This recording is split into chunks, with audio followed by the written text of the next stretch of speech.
ಎಲ್ರಿಗೂ ನಮಸ್ಕಾರ. ಇವತ್ತು ವಜ್ರಯೋಗದ ಶಕ್ತಿಶಾಲಿ ದಿನ. ಈ ಯೋಗದ ದೇವರು ಶ್ರೀ ಇಂದ್ರದೇವರು. ಹಾಗಾಗಿ ಇವತ್ತು ನಾನು ಶ್ರೀ ಇಂದ್ರದೇವರ ಒಂದು ಶಕ್ತಿಶಾಲಿ ಮಂತ್ರವನ್ನು ಜಪಿಸಿದ್ದೇನೆ. ಇಂದ್ರದೇವರ ಮಂತ್ರಗಳಲ್ಲಿ ಇದು ಅತ್ಯಂತ ಶಕ್ತಿಶಾಲಿ ಮಂತ್ರ. ಈ ಮಂತ್ರದ ಹೆಸರು ಶ್ರೀ ಇಂದ್ರ ಗಾಯತ್ರಿ ಮಂತ್ರ. ಈ ಮಂತ್ರವನ್ನು ಇವತ್ತು ಬೆಳಿಗ್ಗೆ ಮತ್ತು ಸಂಜೆ ತಲಾ 108 ಬಾರಿ ಕೇಳಿದ್ರೆ ಅಥವಾ ಜಪಿಸಿದ್ರೆ ಇಂದ್ರದೇವರ ರೀತಿಯೇ ವೈಭವದ ಬದುಕು ದೊರೆಯುತ್ತದೆ. ಆಪತ್ತು ಮತ್ತು ಸಂಕಟಗಳಿಂದ ರಕ್ಷಣೆ ಸಿಗುತ್ತದೆ. ಅಪಾರ ಸಂಪತ್ತು ಪ್ರಾಪ್ತಿಯಾಗುತ್ತದೆ. ತಾಪತ್ರಯಗಳು ನಾಶವಾಗುತ್ತವೆ. ಮನದಾಸೆಗಳೆಲ್ಲ ಈಡೇರುತ್ತವೆ.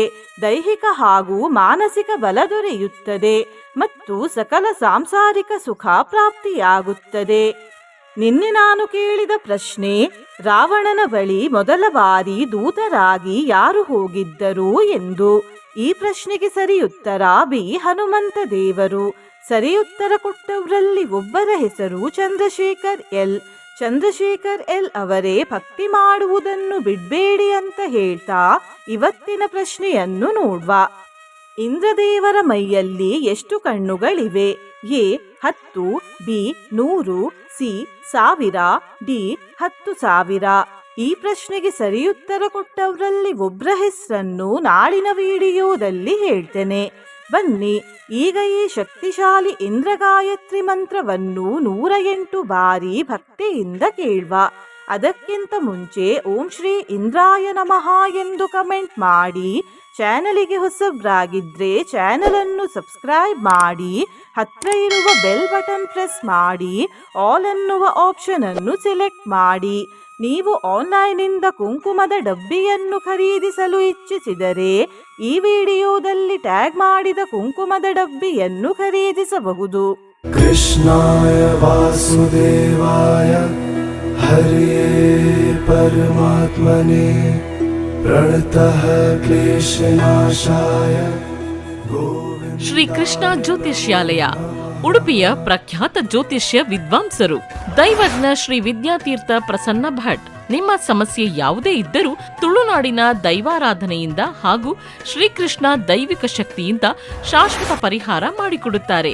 ಓಂ ಸಹಸ್ರನೇತ್ರಾಯ ವಿದ್ಮಹೇ ವಜ್ರಹಸ್ತಾಯ ಧೀಮಹಿ ತನ್ನೋ ಇಂದ್ರ ಪ್ರಚೋದಯಾತ್. ಓಂ ಸಹಸ್ರನೇತ್ರಾಯ ವಿದ್ಮಹೇ ವಜ್ರಹಸ್ತಾಯ ಧೀಮಹಿ ತನ್ನೋ ಇಂದ್ರ ಪ್ರಚೋದಯಾತ್. ಓಂ ಸಹಸ್ರನೇತ್ರಾಯ ವಿದ್ಮಹೇ ವಜ್ರಹಸ್ತಾಯ ಧೀಮಹಿ ತನ್ನೋ ಇಂದ್ರ ಪ್ರಚೋದಯಾತ್. ಓಂ ಸಹಸ್ರನೇತ್ರಾಯ ವಿದ್ಮಹೇ ವಜ್ರಹಸ್ತಾಯ ಧೀಮಹಿ ತನ್ನೋ ಇಂದ್ರ ಪ್ರಚೋದಯಾತ್. ಓಂ ಸಹಸ್ರನೇತ್ರಾಯ ವಿದ್ಮಹೇ ವಜ್ರಹಸ್ತಾಯ ಧೀಮಹಿ ತನ್ನೋ ಇಂದ್ರ ಪ್ರಚೋದಯಾತ್. ಓಂ ಸಹಸ್ರನೇತ್ರಾಯ ವಿದ್ಮಹೇ ವಜ್ರಹಸ್ತಾಯ ಧೀಮಹಿ ತನ್ನೋ ಇಂದ್ರ ಪ್ರಚೋದಯಾತ್. ಓಂ ಸಹಸ್ರನೇತ್ರಾಯ ವಿದ್ಮಹೇ ವಜ್ರಹಸ್ತಾಯ ಧೀಮಹಿ ತನ್ನೋ ಇಂದ್ರ ಪ್ರಚೋದಯಾತ್. ಓಂ ಸಹಸ್ರನೇತ್ರಾಯ ವಿದ್ಮಹೇ ವಜ್ರಹಸ್ತಾಯ ಧೀಮಹಿ ತನ್ನೋ ಇಂದ್ರ ಪ್ರಚೋದಯಾತ್. ಓಂ ಸಹಸ್ರನೇತ್ರಾಯ ವಿದ್ಮಹೇ ವಜ್ರಹಸ್ತಾಯ ಧೀಮಹಿ ತನ್ನೋ ಇಂದ್ರ ಪ್ರಚೋದಯಾತ್. ಓಂ ಸಹಸ್ರನೇತ್ರಾಯ ವಿದ್ಮಹೇ ವಜ್ರಹಸ್ತಾಯ ಧೀಮಹಿ ತನ್ನೋ ಇಂದ್ರ ಪ್ರಚೋದಯಾತ್. ॐ सहस्रनेत्राय विद्महे वज्रहस्ताय धीमहि तन्नो इन्द्र प्रचोदयात्। ॐ सहस्रनेत्राय विद्महे वज्रहस्ताय धीमहि तन्नो इन्द्र प्रचोदयात्। ॐ सहस्रनेत्राय विद्महे वज्रहस्ताय धीमहि तन्नो इन्द्र प्रचोदयात्। ॐ सहस्रनेत्राय विद्महे वज्रहस्ताय धीमहि तन्नो इन्द्र प्रचोदयात्। ॐ सहस्रनेत्राय विद्महे वज्रहस्ताय धीमहि तन्नो इन्द्र प्रचोदयात्।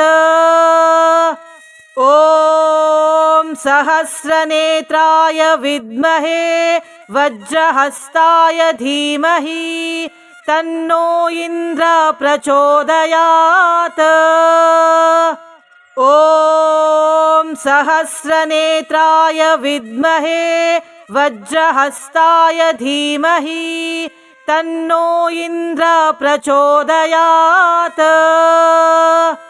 ॐ सहस्रनेत्राय विद्महे वज्रहस्ताय धीमहि तन्नो इन्द्र प्रचोदयात्। ॐ सहस्रनेत्राय विद्महे वज्रहस्ताय धीमहि तन्नो इन्द्र प्रचोदयात्। ॐ सहस्रनेत्राय विद्महे वज्रहस्ताय धीमहि तन्नो इन्द्र प्रचोदयात्। ॐ सहस्रनेत्राय विद्महे वज्रहस्ताय धीमहि तन्नो इन्द्र प्रचोदयात्। ॐ सहस्रनेत्राय विद्महे वज्रहस्ताय धीमहि तन्नो इन्द्र प्रचोदयात्। ॐ सहस्रनेत्राय विद्महे वज्रहस्ताय धीमहि तन्नो इन्द्र प्रचोदयात्। ॐ सहस्रनेत्राय विद्महे वज्रहस्ताय धीमहि तन्नो इन्द्र प्रचोदयात्। ॐ सहस्रनेत्राय विद्महे वज्रहस्ताय धीमहि तन्नो इन्द्र प्रचोदयात्। ॐ सहस्रनेत्राय विद्महे वज्रहस्ताय धीमहि तन्नो इन्द्र प्रचोदयात्। ॐ सहस्रनेत्राय विद्महे वज्रहस्ताय धीमहि तन्नो इन्द्र प्रचोदयात्। ॐ सहस्रनेत्राय विद्महे वज्रहस्ताय धीमहि तन्नो इन्द्र प्रचोदयात्। ॐ सहस्रनेत्राय विद्महे वज्रहस्ताय धीमहि तन्नो इन्द्र प्रचोदयात्। ॐ सहस्रनेत्राय विद्महे वज्रहस्ताय धीमहि तन्नो इन्द्र प्रचोदयात्। ॐ सहस्रनेत्राय विद्महे वज्रहस्ताय धीमहि तन्नो इन्द्र प्रचोदयात्। ॐ सहस्रनेत्राय विद्महे वज्रहस्ताय धीमहि तन्नो इन्द्र प्रचोदयात्। ॐ सहस्रनेत्राय विद्महे वज्रहस्ताय धीमहि तन्नो इन्द्र प्रचोदयात्। ॐ सहस्रनेत्राय विद्महे वज्रहस्ताय धीमहि तन्नो इन्द्र प्रचोदयात्। ॐ सहस्रनेत्राय विद्महे वज्रहस्ताय धीमहि तन्नो इन्द्र प्रचोदयात्। ॐ सहस्रनेत्राय विद्महे वज्रहस्ताय धीमहि तन्नो इन्द्र प्रचोदयात्। ॐ सहस्रनेत्राय विद्महे वज्रहस्ताय धीमहि तन्नो इन्द्र प्रचोदयात्। ॐ सहस्रनेत्राय विद्महे वज्रहस्ताय धीमहि तन्नो इन्द्र प्रचोदयात्। ॐ सहस्रनेत्राय विद्महे वज्रहस्ताय धीमहि तन्नो इन्द्र प्रचोदयात्। ॐ सहस्रनेत्राय विद्महे वज्रहस्ताय धीमहि तन्नो इन्द्र प्रचोदयात्। ॐ सहस्रनेत्राय विद्महे वज्रहस्ताय धीमहि तन्नो इन्द्र प्रचोदयात्।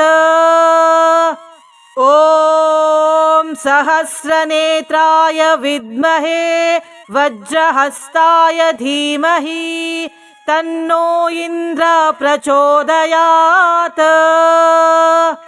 ॐ सहस्रनेत्राय विद्महे वज्रहस्ताय धीमहि तन्नो इन्द्र प्रचोदयात्।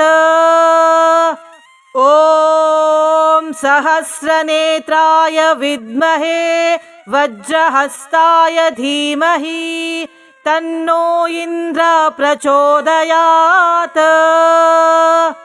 ॐ सहस्रनेत्राय विद्महे वज्रहस्ताय धीमहि तन्नो इन्द्र प्रचोदयात्।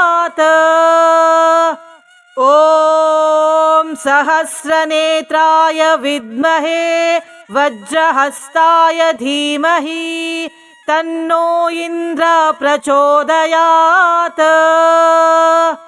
ॐ सहस्रनेत्राय विद्महे वज्रहस्ताय धीमहि तन्नो इन्द्र प्रचोदयात्।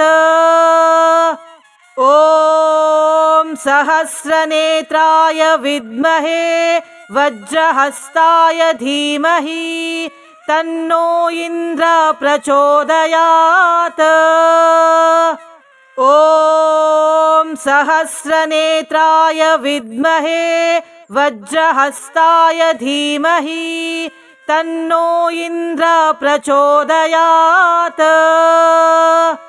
ॐ सहस्रनेत्राय विद्महे वज्रहस्ताय धीमहि तन्नो इन्द्र प्रचोदयात्।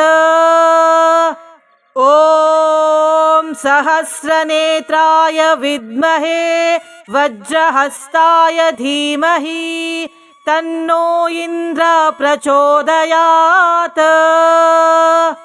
ॐ सहस्रनेत्राय विद्महे वज्रहस्ताय धीमहि तन्नो इन्द्र प्रचोदयात्। ॐ सहस्रनेत्राय विद्महे वज्रहस्ताय धीमहि तन्नो इन्द्र प्रचोदयात्। ॐ सहस्रनेत्राय विद्महे वज्रहस्ताय धीमहि तन्नो इन्द्र प्रचोदयात्। ॐ सहस्रनेत्राय विद्महे वज्रहस्ताय धीमहि तन्नो इन्द्र प्रचोदयात्। ॐ सहस्रनेत्राय विद्महे वज्रहस्ताय धीमहि तन्नो इन्द्र प्रचोदयात्। ॐ सहस्रनेत्राय विद्महे वज्रहस्ताय धीमहि तन्नो इन्द्र प्रचोदयात्। ॐ सहस्रनेत्राय विद्महे वज्रहस्ताय धीमहि तन्नो इन्द्र प्रचोदयात्। ॐ सहस्रनेत्राय विद्महे वज्रहस्ताय धीमहि तन्नो इन्द्र प्रचोदयात्। ॐ सहस्रनेत्राय विद्महे वज्रहस्ताय धीमहि तन्नो इन्द्र प्रचोदयात्। ॐ सहस्रनेत्राय विद्महे वज्रहस्ताय धीमहि तन्नो इन्द्र प्रचोदयात्। ॐ सहस्रनेत्राय विद्महे वज्रहस्ताय धीमहि तन्नो इन्द्र प्रचोदयात्। ॐ सहस्रनेत्राय विद्महे वज्रहस्ताय धीमहि तन्नो इन्द्र प्रचोदयात्। ॐ सहस्रनेत्राय विद्महे वज्रहस्ताय धीमहि तन्नो इन्द्र प्रचोदयात्। ॐ सहस्रनेत्राय विद्महे वज्रहस्ताय धीमहि तन्नो इन्द्र प्रचोदयात्। ॐ सहस्रनेत्राय विद्महे वज्रहस्ताय धीमहि तन्नो इन्द्र प्रचोदयात्। ॐ सहस्रनेत्राय विद्महे वज्रहस्ताय धीमहि तन्नो इन्द्र प्रचोदयात्। ॐ सहस्रनेत्राय विद्महे वज्रहस्ताय धीमहि तन्नो इन्द्र प्रचोदयात्। ॐ सहस्रनेत्राय विद्महे वज्रहस्ताय धीमहि तन्नो इन्द्र प्रचोदयात्। ॐ सहस्रनेत्राय विद्महे वज्रहस्ताय धीमहि तन्नो इन्द्र प्रचोदयात्। ॐ सहस्रनेत्राय विद्महे वज्रहस्ताय धीमहि तन्नो इन्द्र प्रचोदयात्। ॐ सहस्रनेत्राय विद्महे वज्रहस्ताय धीमहि तन्नो इन्द्र प्रचोदयात्। ॐ सहस्रनेत्राय विद्महे वज्रहस्ताय धीमहि तन्नो इन्द्र प्रचोदयात्। ॐ सहस्रनेत्राय विद्महे वज्रहस्ताय धीमहि तन्नो इन्द्र प्रचोदयात्। ॐ सहस्रनेत्राय विद्महे वज्रहस्ताय धीमहि तन्नो इन्द्र प्रचोदयात्।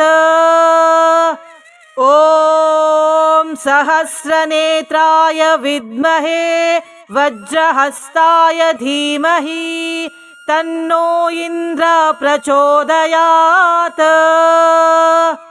ॐ सहस्रनेत्राय विद्महे वज्रहस्ताय धीमहि तन्नो इन्द्र प्रचोदयात्। ॐ सहस्रनेत्राय विद्महे वज्रहस्ताय धीमहि तन्नो इन्द्र प्रचोदयात्। ॐ सहस्रनेत्राय विद्महे वज्रहस्ताय धीमहि तन्नो इन्द्र प्रचोदयात्। ॐ सहस्रनेत्राय विद्महे वज्रहस्ताय धीमहि तन्नो इन्द्र प्रचोदयात्। ॐ सहस्रनेत्राय विद्महे वज्रहस्ताय धीमहि तन्नो इन्द्र प्रचोदयात्। ॐ सहस्रनेत्राय विद्महे वज्रहस्ताय धीमहि तन्नो इन्द्र प्रचोदयात्।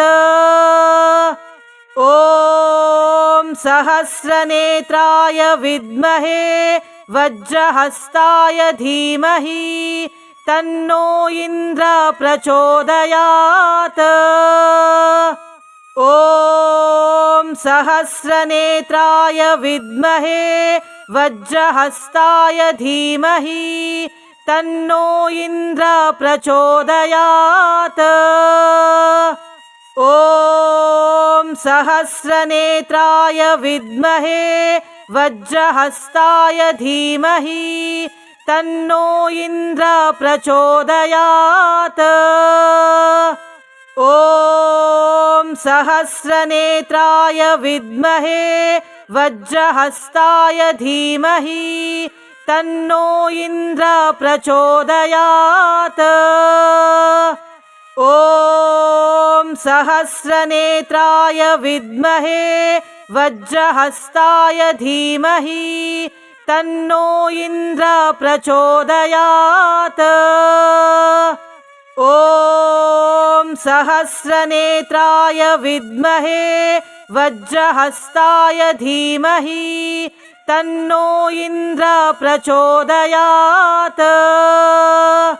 ॐ सहस्रनेत्राय विद्महे वज्रहस्ताय धीमहि तन्नो इन्द्र प्रचोदयात्।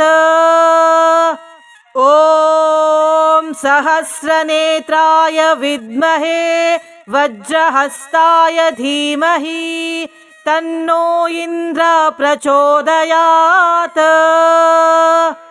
ॐ सहस्रनेत्राय विद्महे वज्रहस्ताय धीमहि तन्नो इन्द्र प्रचोदयात्। ॐ सहस्रनेत्राय विद्महे वज्रहस्ताय धीमहि तन्नो इन्द्र प्रचोदयात्। ॐ सहस्रनेत्राय विद्महे वज्रहस्ताय धीमहि तन्नो इन्द्र प्रचोदयात्।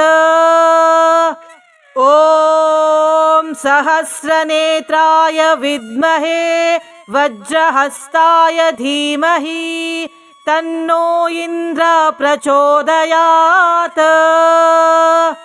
ॐ सहस्रनेत्राय विद्महे वज्रहस्ताय धीमहि तन्नो इन्द्र प्रचोदयात्। ॐ सहस्रनेत्राय विद्महे वज्रहस्ताय धीमहि तन्नो इन्द्र प्रचोदयात्। ॐ सहस्रनेत्राय विद्महे वज्रहस्ताय धीमहि तन्नो इन्द्र प्रचोदयात्। ॐ सहस्रनेत्राय विद्महे वज्रहस्ताय धीमहि तन्नो इन्द्र प्रचोदयात्। ॐ सहस्रनेत्राय विद्महे वज्रहस्ताय धीमहि तन्नो इन्द्र प्रचोदयात्। ॐ सहस्रनेत्राय विद्महे वज्रहस्ताय धीमहि तन्नो इन्द्र प्रचोदयात्। ॐ सहस्रनेत्राय विद्महे वज्रहस्ताय धीमहि तन्नो इन्द्र प्रचोदयात्। ॐ सहस्रनेत्राय विद्महे वज्रहस्ताय धीमहि तन्नो इन्द्र प्रचोदयात्। ॐ सहस्रनेत्राय विद्महे वज्रहस्ताय धीमहि तन्नो इन्द्र प्रचोदयात्। ॐ सहस्रनेत्राय विद्महे वज्रहस्ताय धीमहि तन्नो इन्द्र प्रचोदयात्। ॐ सहस्रनेत्राय विद्महे वज्रहस्ताय धीमहि तन्नो इन्द्र प्रचोदयात्। ॐ सहस्रनेत्राय विद्महे वज्रहस्ताय धीमहि तन्नो इन्द्र प्रचोदयात्। ॐ सहस्रनेत्राय विद्महे वज्रहस्ताय धीमहि तन्नो इन्द्र प्रचोदयात्। ॐ सहस्रनेत्राय विद्महे वज्रहस्ताय धीमहि तन्नो इन्द्र प्रचोदयात्।